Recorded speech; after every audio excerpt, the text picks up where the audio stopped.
Hindi ko na rin i-concentrate yung pagpapatrol kasi nasa PNP na po ako. Kapag nasa Ilocos Norte po yung destino ko, kaya malayo. Every weekend lang po ako umuwi. Pagdating ko po ng 12 midnight dito, 3 o'clock, magpapatrol na po ako diyan. Kagaya kanina, katulad ko nung sinabi ni Sir. Kaya, bagaman siguro po malalayo ang pinanggalingan ninyo, nagpapasalamat po kami ng marami sa inyo at narating niyo po ang bayan namin at may kuwan po namin yung kurma, kung paano po yung kurma, kung ano pong ginagawa namin.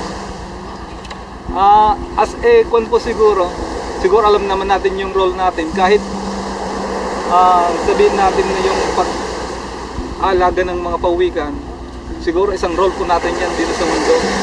Kasi yung sabi nga nila, dagat pagyamanin, tao'y bubuhayin. Yun po ang ko sa akin. Kaya basta't may time po ako, ayan, nagpapatrol po ako. Pinatext po si Sir, in-inform po sila para sa ganun, na-coordinate ko rin po yung pagpapatrol ko. Kaya I hope na naka-ingrain, na grab nyo po yung buwan namin sa kurma, na-ingrain po sa inyo kung ano yung plano namin talaga. Actually, hindi po namin ito kaya kahit naumpisan po namin, gusto po namin na educate yung other people. Hindi lang dito sa along the coastal, kahit dun sa Manila or what places, basta who knows, yung katulad ngayon, yung long weekend na sinasabi natin, last week, yung mga local tourists po natin, nagpunta sila dito. Kasi sa Manila, bihira pang dagat.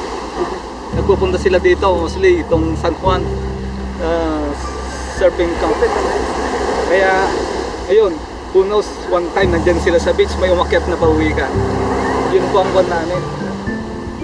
Isang buwan namin din. Kaya, ulit, nagpapasalamat po ako ng marami sa inyo, Sir Ma'am. Thank you.